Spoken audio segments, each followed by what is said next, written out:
Hello, everyone, and welcome to Finding or Creating the Right Job, exploring passion, values, and skills. I am Michael Steelman, our Director of Alumni Career Management and Professional Networks for William & Mary, and it is my pleasure to work with you and all the wonderful members of the William & Mary community to provide valuable career resources and professional events to enhance and strengthen our William & Mary professional networks.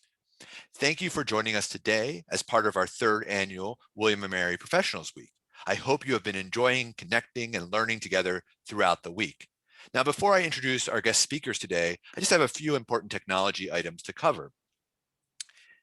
Today's event is being recorded, and I will notify all of the participants, registrants once it's available. Your attendee mics will be muted, and so hopefully that will help for the sound quality for everyone's viewing pleasure. And then it's also best recommended viewed by speaker view if you want to go in the top right corner and change that option. We will allow questions throughout the presentation, so please use the chat feature for that. And I believe Raylene Wagner will be monitoring that throughout the presentation and keeping an eye on that to converse with all of you. And then that's it for my technology. Now it's my great pleasure to introduce our presenters today. Pam Krulitz is the founder and CEO of Optify, a leadership coaching and technology company with a mission to bring one-on-one coaching to more people at all levels of organizations. For 16 years, she has served clients across industries as a leadership coach, helping them raise their leadership game. Pam has experience in distinct career shift as her career began in an IT consulting, where she spent 15 years as a technologist, entrepreneur, and executive. Bob Merkel retired from the Army in 1998 after a 23-year career as an infantry officer. Bob has been the chairman, president, and CEO of an IT staffing and solutions company and held senior management positions in wealth management, insurance, federal contracting, and data security. He now serves as our new special assistant for military and veteran affairs at William & Mary. Raylene Wagner is the Vice President of Talent Management for Unison, a software product company. She has over 25 years of experience in technology firms as an HR executive and technology consulting delivery leader. She currently serves as a trustee on the William & Mary Foundation board. Now it's my great pleasure to turn things over to Pam to begin our afternoon session. Thank you so much, Pam. Thank you, Michael. And I'm really happy to be with all of you today. And love seeing the great turnout from the tribe for our presentation and talk today about finding or creating the right job, exploring passion, values, and skills. And I'm thrilled to be here with Bob and Raylene, who are going to be jumping in and adding their wisdom from their perspectives throughout the afternoon. Bob, with his experience in working with veterans, making career transitions. Raylene has hired, I think the last I heard, it was over 100 William & Mary graduates straight out of school, and has a real passion for working with people just entering the workforce. So they're going to be providing some of their perspectives as we go along here today. So to get started, I would like to just share one little statistic that goes to this whole question about finding the right fit in a job, and that is around employee engagement. Some of you may be familiar with Gallup's research, or maybe it's just us in the coaching world that keep an eye on things like this. But Gallup, as you know, is the organization that does all of the huge surveys, and they've turned a lot of their attention into looking at employee engagement over the years, and in fact, over the decades. And you can see on this chart that the trend in employee engagement has actually crept up a little bit in the last 8 to 10 years. But as you'll see, the number of employees, or the percentage of employees engaged in their work, is only at 36%. And every time I see that number, where it's 32% or 36%, I always have to sort of take a little bit of a pause and think, gosh, that means 64% of people who are at work every day are not fully engaged in what they're doing. And it's a striking number, and I think it's a sad commentary on. Well, you could probably extrapolate to a lot of reasons for that, but one of them is that, in my estimation, and from my work one-on-one with people in a coaching capacity, a lot of times they're just not in the right company or the right job. The fit isn't quite right. And so when we go out to look for a job, most of us are looking for a title. We know the position that we want. We're looking for a certain salary range. We're looking for the commute that's going to work for us. There are a lot of factors that we generally look at, but oftentimes we sort of stay on the surface of what the job is really going to be like as we're making those choices, and don't necessarily dive into the real heart of the issue around culture and purpose and skills and strengths and values to understand if the job that we're walking into is really going to be the right fit and we're going to be able to be fully engaged and stay there for the long haul. So I wanted to just have you put into chat, for those of you who have changed jobs, I don't know, in the last 10 years, let's just say, what were the reasons? What was the primary reason that you chose to make a move and change jobs, change positions? Want to kind of test out the hypothesis here. So just enter into chat. Growth opportunity. Yep. Bad manager. A lot of people say you don't leave your job, you leave your manager. Moving to a new city. So sometimes location, no longer feeling challenged. Yep. Unsafe environment, switching careers. Yep. The industry, maybe burnout. Yep. Unfulfilled, right? Change in education, balance. Yep. Politics. I've seen politics a couple times. Toxic culture. Look at that. Higher functioning team. Yeah. Lack of faith in management. So lots of reasons, and they usually don't, culture mismatch.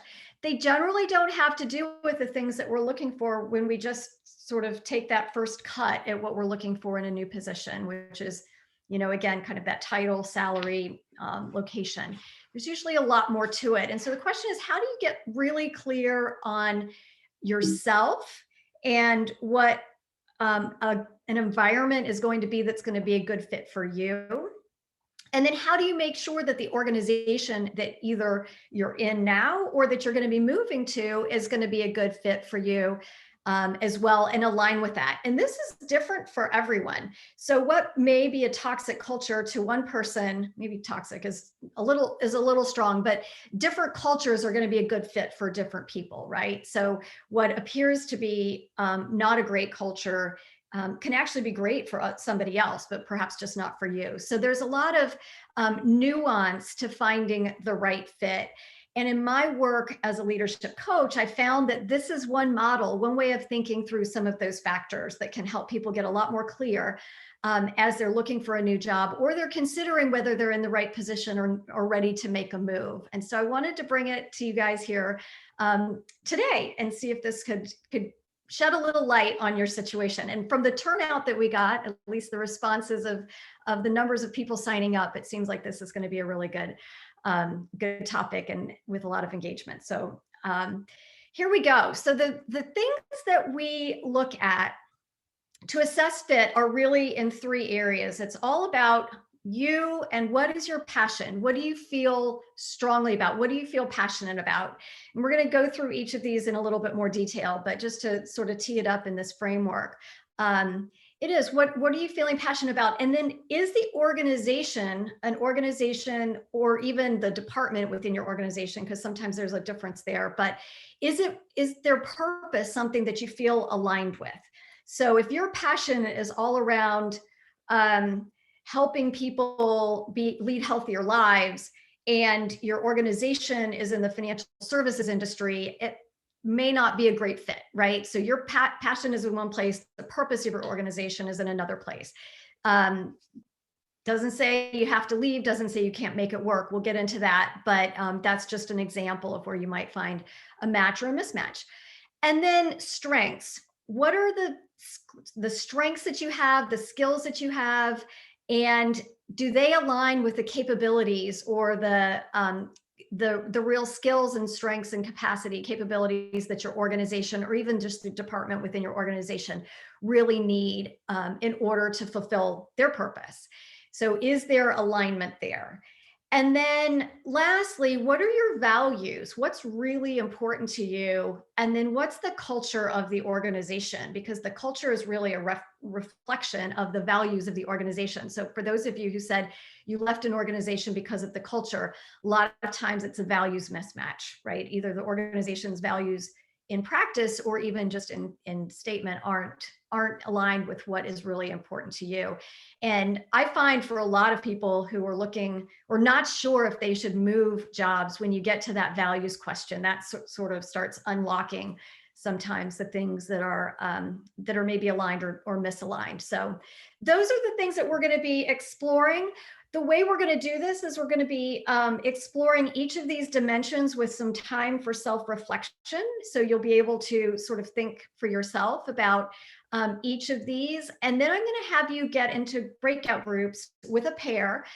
So just one other person that you can share what you've experienced, what you've learned, what surfaced for you, and just have a chance to kind of talk through it with another partner and see what your next steps are going to be then.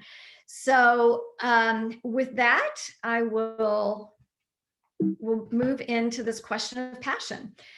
So, and if you do have questions along the way, please feel free to put them in the chat, and we'll be monitoring that. So I want to make sure that we are keeping pace, but also want to make sure that we're giving a chance to address anything that's important, that's on your mind as well, if it's critical. Okay, so the question of passion, and passion is one of those words that sometimes feels a little bit fluffy, that you hear people talk about their passions a lot, but it's a little bit unclear, what does that mean, or why is that important?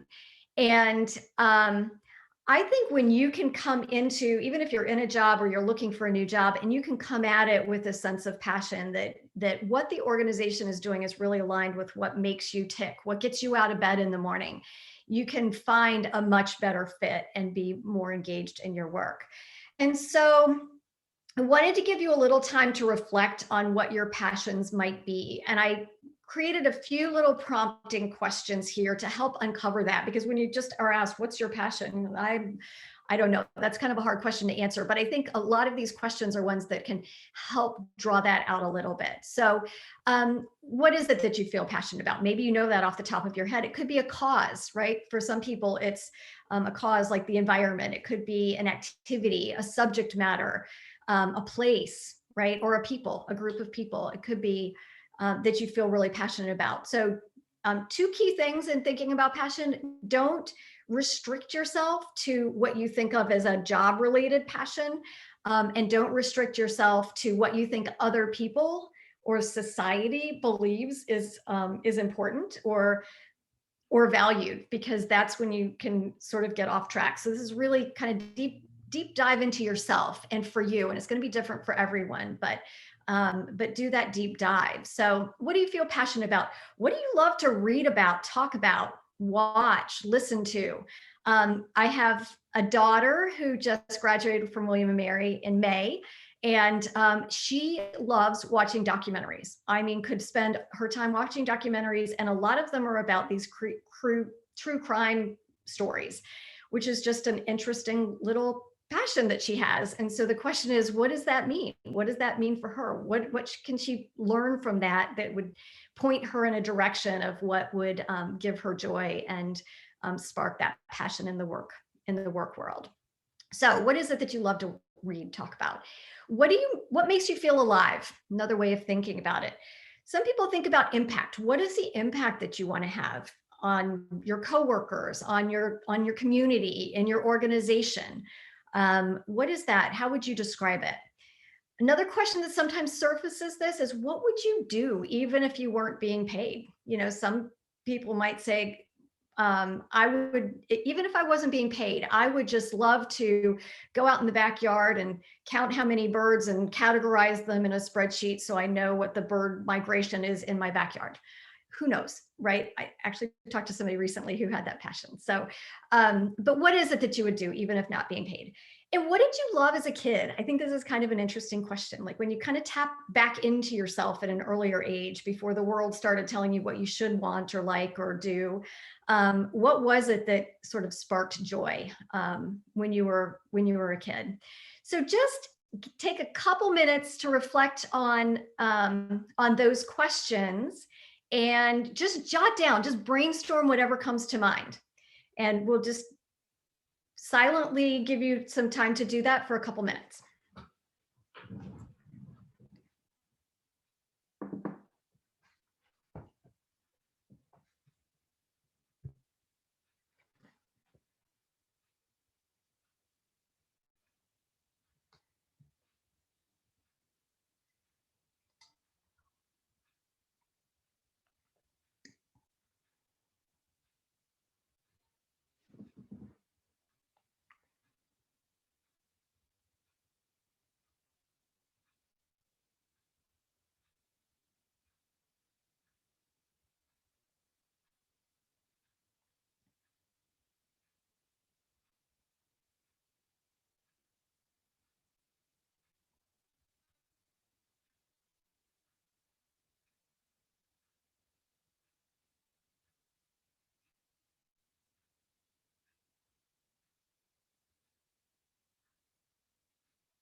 Just take about 30 more seconds.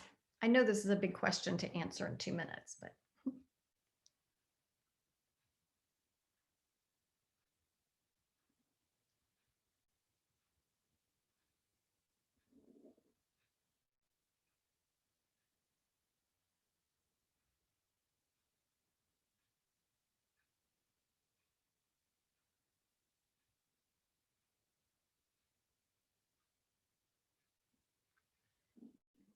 okay. And I will say that we're going to go through this kind of quickly. It may feel fast today. And at the end, I'm going to give you some ideas of how to drill down, dig a little bit deeper on some of these questions afterwards. So if you find that you haven't had quite enough time to process all of this, that's okay. I'll give you some homework where you can continue to do that. Okay. So the next dimension, if we go back to our chart here, oops, this one, after passion is your strengths. And sometimes we think about these as skills, but I'm going to create a little bit of a distinction between strengths and skills. But the question is, what are you really good at? What is it that you do really, really well? And that if you could do that on a regular basis, you would actually feel fulfilled and engaged with your work. The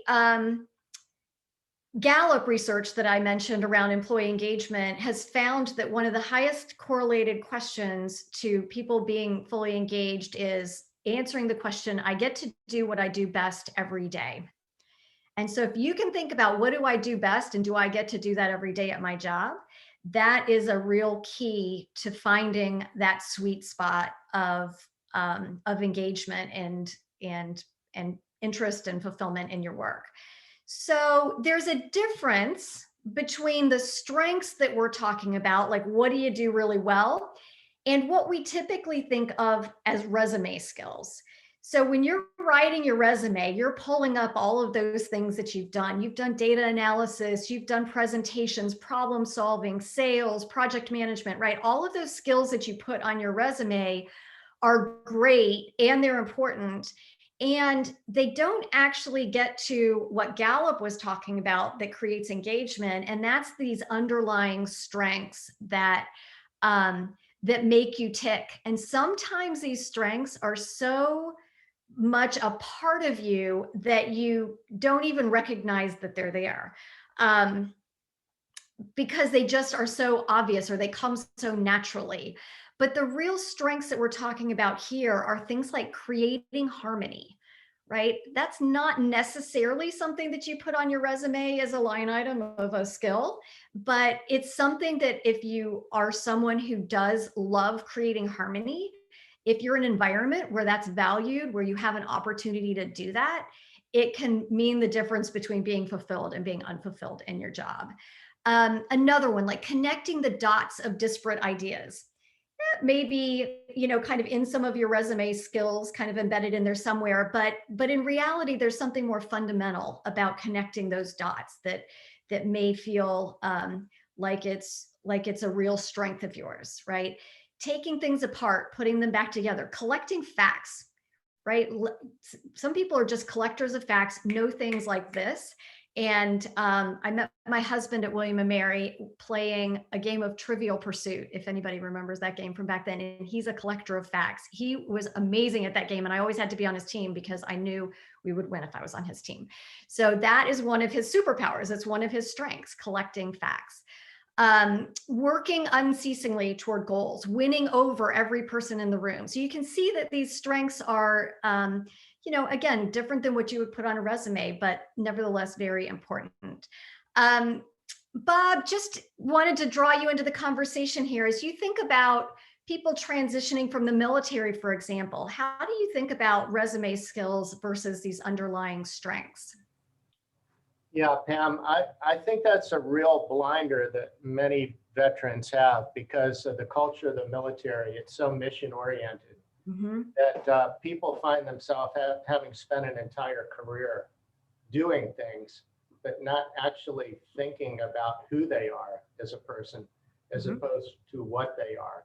So military people tend to define themselves by their resume skills, by their credentials, by their titles.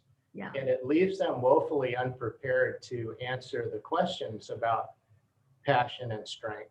Yeah. And this is one of the big weaknesses that we're hoping to correct here at William and Mary by giving our folks a different way to think about this transition process. Yeah. Thank you, Bob. That's great. And Raylene, anything to add to this as you think about young people coming into the workforce, maybe their first job, maybe their second job, and how they think about skills and strengths? I like to encourage employees at all levels to keep a log of what energizes you and what saps your energy. And you, during the day, you might just find yourself in a good mood and just write down what just happened. And then over time, you might help to understand what those strengths are. And earlier in your career, when there's so many different experiences, you almost end up with a bigger log because you're still trying to figure things out. Yeah. That's a great idea. And that log of, the phrase spark joy, like what sparks joy keeps coming to mind, right? And it can point to your strengths, it can point to your passions, and it can point to your values as well. But it's a great way to just start getting more clear for yourself on where you're going to find a good fit for yourself. Great ideas. Okay, so again, I'm going to give you a few minutes to reflect on these questions. What are you really good at? What seems to come naturally to you than other people? What do other people say? And you don't have to answer all of these. These are just sort of ideas to get you started. What do other people say you make look easy? What are you doing when you're in flow? Kind of gets to Raylene's question, like when you're really kind of, that flow state that you can get into sometimes. Hopefully all of you have felt it at times, but what is it that you're doing when you're in flow? What's your superpower, right? I think, what would other people say your superpower is? Sometimes we're so close to this, we don't see it. And it's helpful to get an outside perspective or kind of put yourself in the shoes of other people to see what they might see in you as a superpower. So just take a couple minutes to reflect on those questions and see what you come up with.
All right, just take maybe 30 more seconds.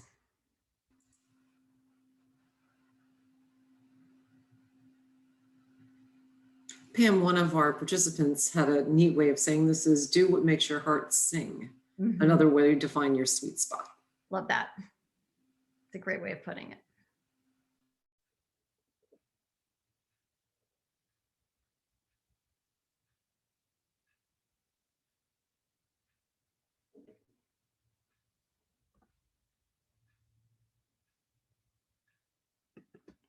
All right, and lastly, we want to turn our attention to values. Values are really just an indication of what's important to you. And that's kind of, it sounds kind of vague, but when you can crystallize your values, it can be really helpful in terms of making choices, making trade-offs, being able to assess whether you're going to really be aligned with a culture or not, as I mentioned at the beginning. So the values are about what's important to you. They show up in the choices that you make, in the beliefs that you hold. So values are reflected both in behavior and in beliefs. I sometimes think, there's a lot of talk about creating your brand. I think values are a big part of your brand. They, what do people think about you when they think of you? What words come to mind? What is that brand? What is important to you? What do you kind of emote or put out into the world through your values? Sometimes getting clear on values, we can see it when we are triggered. You have that moment where you react really strongly to something. That can be a clue that somebody's just violated or bumped up against one of your strongly held values. Just another way of kind of sussing out what they might be. And when you're aligned in values, it really does contribute to engagement. So I'm going to put up some values words on this next slide, and it's a lot, I know. As you look at these words, the first thing that I usually think of when I look at them is, oh my word, but they're all kind of cool words, right? Efficiency, who can argue with that? Fun, initiative, service, productivity, entrepreneurial, right? Commitment. Who can argue with any of them? They're all great, wonderful things. And at the same time, we all hold values. Some of these are going to be more important to us than others, and it's different for every single person. And so the critical thing here is being able to know yourself well enough to be able to say, gosh, the things that, of all of these wonderful things on the list, the things that are truly most important to me are, and then you can get more clear on that and list them out. So what I'd like you to do is go through this list. And normally, if we have time, I ask people to cross off words until they have only 5 remaining. And believe me, it's a lot harder when you do it that way, instead of just looking at all the list and choosing 5. I don't know, there's something about having to cross off loyalty or cross off harmony because those didn't quite make the cut. It makes the process harder, but I also think it makes it more accurate in some ways. But we don't have time for that today. But if you would like, you can take that on as an exercise to do after the fact. So what I'd like for you to do is just take a look at this list and jot down 3 to 5, I'll say 5 values that are really most important to you.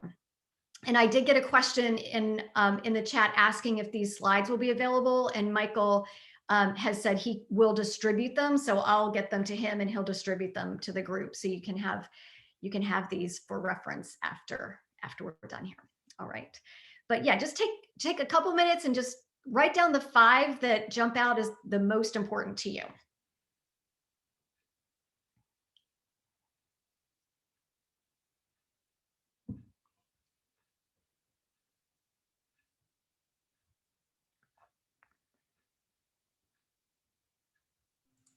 One question, Pam, was can we add our own value? Absolutely, right? Absolutely. Yes. Sometimes these words just don't quite capture it. And if there's something else and you're clear on it, I love that question because it means that you're actually pretty clear on it if you're not finding what you want in this vast list. So absolutely.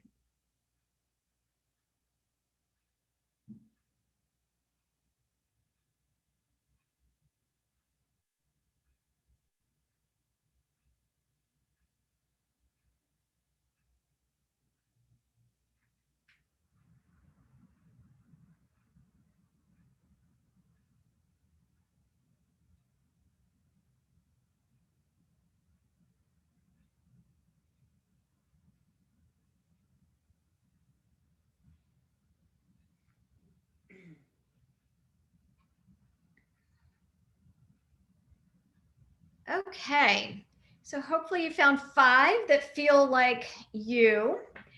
And so that is the left-hand column, all about you, all about yourself. And wanted to just give you a couple minutes to reflect on an organization, whether it's your current organization, one that you may be going to, or perhaps it's just an ideal organization that you're wanting to find. But think about organizational alignment. Now that you know this about yourself, how do you find the organization whose purpose is going to be a good fit for you, where the capabilities that the organization needs are a good fit for your strengths, and the culture of the organization is a good fit for your values. Sometimes when you're interviewing, it's a little bit hard to suss this out, but I think if you can keep these in mind and know how important they are, you can when you walk into an interview, you can ask the right questions that are going to help you determine what a good fit is going to be and what the culture of the organization is, what their capabilities are that they're really looking for in their purpose. So just take a minute to think about an organization and just jot down purpose, capabilities, and culture so you have something to bump yourself up against.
Just take maybe 30 more seconds.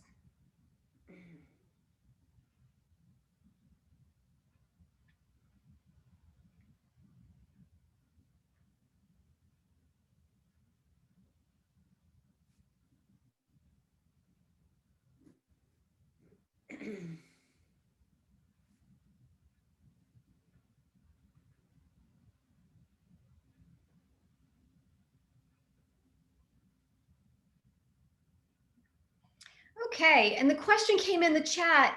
How can you assess these types of gain these insights about an organization in the interview process? It's a great question, because when you interview and you ask people about the culture, they're going to talk about all of the wonderful things about the culture, or what are the skills that they're looking for. It's going to, it's hard to sort of get underneath these questions.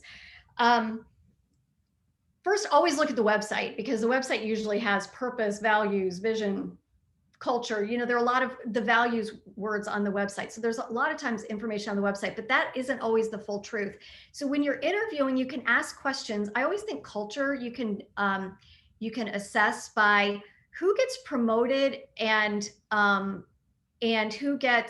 who do you like, what's the ideal hire, and who is it that generally gets promoted in the organization. You can tell what organizations value based on that.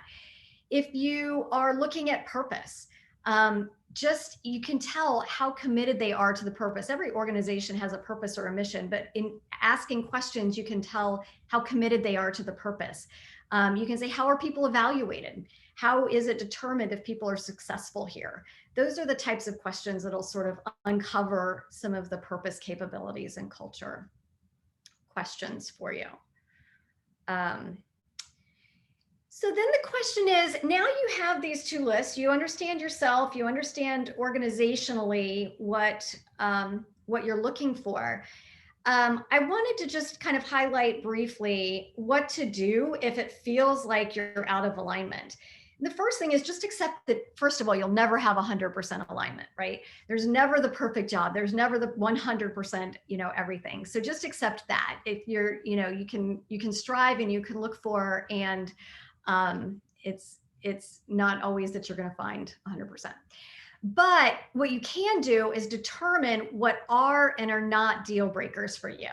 So if there's some value question in the culture, and some people said it in the chat earlier, right? What they were in a toxic culture. That sounded like a deal breaker. That was enough to encourage you to leave, right? So asking what are and are not deal breakers for you. Is this something you can live with? Is this something that you can't live with? You can recraft your current position. I think this is something that people don't necessarily take advantage of as much as they think. I was coaching somebody recently who was going to leave her organization, and just felt like it was time to move on. And her organization came back and bent over backwards, 9-month leave of absence, this, that. I mean, just like piled it on to make sure she didn't leave, because she was really a valued member of the team. I think people have an opportunity to recraft their position more than they give themselves credit, than they recognize. So if you're out of alignment, ask for what you need. You can seek opportunities within your organization, right? So maybe this isn't the right job fit.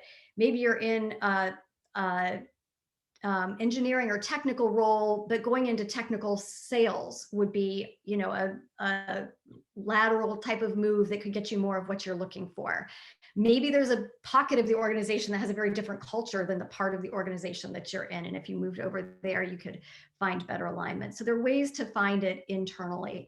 Using the portfolio approach, I like to think of it like an investment portfolio, where you spend a lot of time at your job, but perhaps there are things that you can do outside of your job. I talked to somebody the other day who's always wanted to be a personal trainer, left her career as a communications person, is doing personal training, and is looking for a part-time contract position that she could do in addition to her personal training work. So she has a sort of portfolio of skills and interests. Seek out a new position. If it really comes down to it and you've gotten to that deal breaker point, you can seek out a new position. But now you can do it with the clarity of what you're really looking for. So once you have this understanding of passion and value and strengths, you can ask the questions and make sure that the next job is going to be an even bigger fit. And I find that over a career, you get better at it. Each job, each position, whether you're moving internally or externally, you get a little bit better at finding and aligning with what you're doing. So that's it. All right, we want to put you in breakout groups for about, I'm going to say 10 minutes. And this is going to give you a chance to just talk with one other person about what you have uncovered here. Just get their perspectives. And here are a few questions that you could answer. If you want to screenshot this, or maybe we can put it in the chat. Let me see. I'm not sure if I can do that, but screenshot it. So when you get into your breakouts and you have a chance to talk with your other partner, what awareness surfaced? How aligned are you with the organization that you chose? How might this inform the next steps in your career? Or what are the next steps that you'd want to commit to? Just a few questions to help each other out now.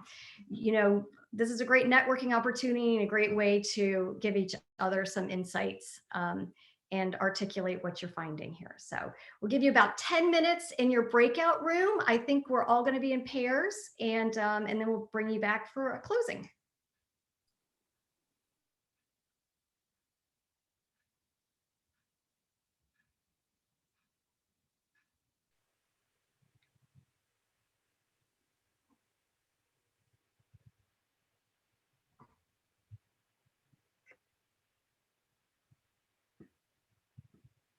Welcome back as you're coming back in.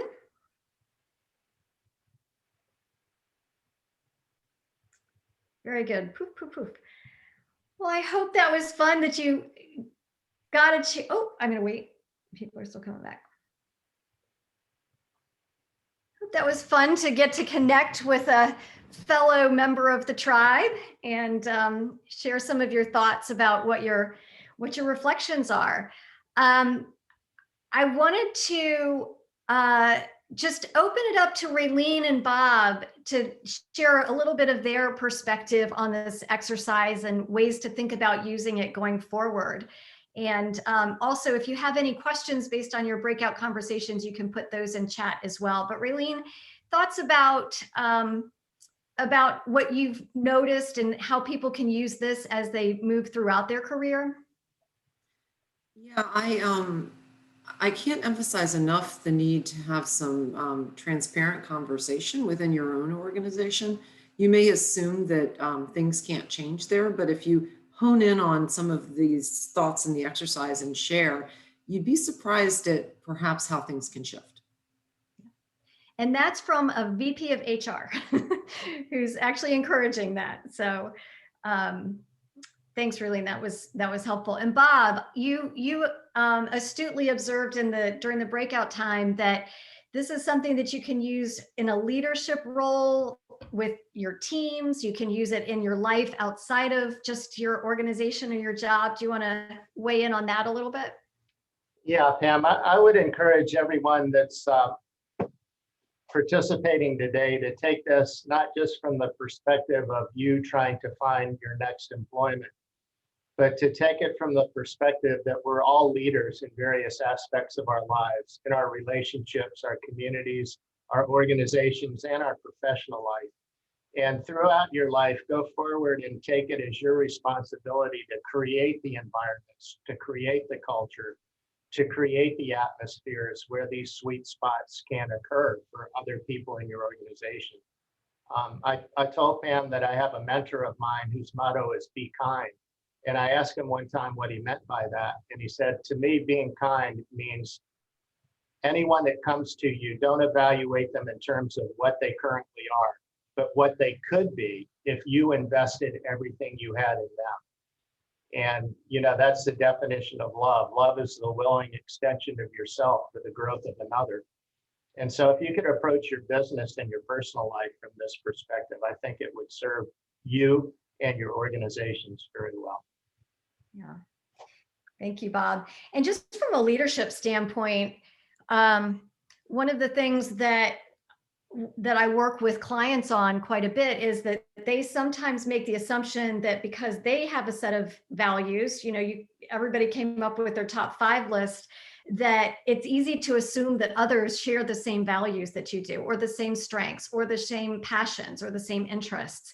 And I think the thing to keep in mind is that everyone is different, right? And so when you're working with people in an organization as a leader or as a colleague, just recognizing those differences and being able to appreciate people for all of those differences as well is really important. So any questions that you have?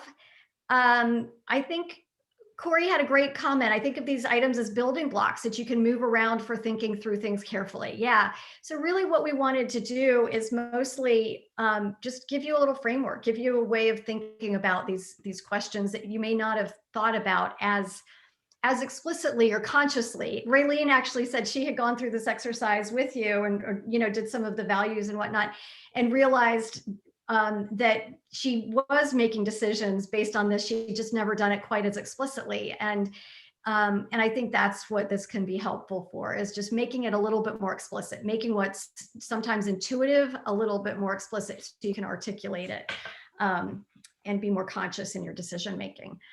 I wanted to lastly just give you some ideas for diving deeper. So if you would like to explore this question of passion, loved Raylene's idea of just jotting down this sort of the same thing. Journaled for 2 weeks, noted the things that spark joy in your life, and then reflect on the trends that you see. So just keep a little log. You know, when are you kind of in your element? Another one, look at pictures from your childhood. Notice what you were doing and what made you happy. That's that question of how do you sort of tap into that inner joy. And you can sometimes see that when you look at pictures of yourself from a long time ago. Your strengths. Ask your friends what they think your superpowers are. This is one of those things that it's hard to see from the inside out, but other people can see in you. There's also a StrengthsFinder assessment that the Gallup organization offers. And you'll see if you just go to store.gallup.com, it's like $50, I think, for the full report. They have a number of different report options, and I think at different price points, but I think there might be one that's only $25. So taking that StrengthsFinder assessment can really help uncover some of those strengths. And then in terms of values, I like to have people do sort of a stock ticker. Like if you think back on your career, when were you at a high point? When were you at a low point? What were the conditions that created the highs and lows? And when you unpack that, you can very often see what values were at work during the peaks and the valleys. Either what was present when you were at a peak or what was missing when you were at one of those valleys. The Barrett Values Center has a free personal values assessment that's sort of similar to what we did, but it comes back with a report that will give you more information as well. And that might be another one to look at. Good. So Corey says there's another free test on strengths called the VIA.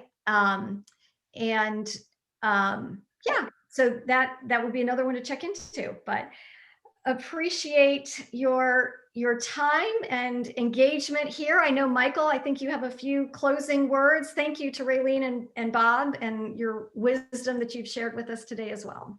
And I will just say, echo that to both Bob and Raylene for joining us. And Pam, thank you for leading this workshop. And I'm sure you understand why I asked 3 of them to participate in this, because I think each of them added a terrific perspective on some of the things that they've been in their careers and where they sit. But I did this exercise with you as well, Pam, and with all of you. And I'm a big believer of Gallup. Clifton is somebody that I admire and respect in the field that I do the work with you all. And I love the thinking of looking at people's strengths, not looking at what they did wrong, but looking at what they do great and do so well. And I think it really applies to everyone's life and their career changes. So definitely check out the strengths assessment. If you have any questions, we do get some types of discounts for the assessment tool, so I can work with you all on that. And I did a webinar a couple of years ago during Professionals Week with an alumna coach on strengths specifically, so you can check out that in the on-demand page. With that, I'm just going to plug one more time. Thank you to all of our great speakers today and throughout the week. And tomorrow, it's our final event of the Professionals Week for this year, not the final event for the year. So we're not stopping there. We have plenty planned for March and beyond. But I hope you will join us. It's a new networking technology called Gatherly. So it'll be a video networking, can move around, find each other, and we'll have floors by industry. It's pretty cool. And I'm excited to share it with all of you. And we have, over 100 and some registrants already. So please do check it out. You'll meet a lot of great people. You can talk about what you did today. And last but not least, this is the week where we're asking our community to thank those that have made an impact in their career and profession. Certainly, I can't go through this session without thanking Raylene Wagner, who has been sort of my right-hand champion on all that we're doing over the past 5.5 years within the alumni community and career space. I started the week with Mark Lineau, who was also one of my right-hand people, and Raylene, I can't thank you enough for being there throughout the entire 5.5 years with me, and all that you do for William & Mary, from your foundation role, but also within the career centers and the current student needs that you've committed to this community. But for all of you, you each have somebody that has inspired you in the William & Mary community. Thank them publicly. Use hashtag WM Professionals Week, and enjoy this opportunity to share gratitude of those that have shaped your career and where you've landed in your profession. It means a lot. It's rewarding both for you and for them. So thank you all. Enjoy your afternoon. Stay well, and see you all tomorrow, hopefully. Take care. Great. Thanks, guys. Thank you.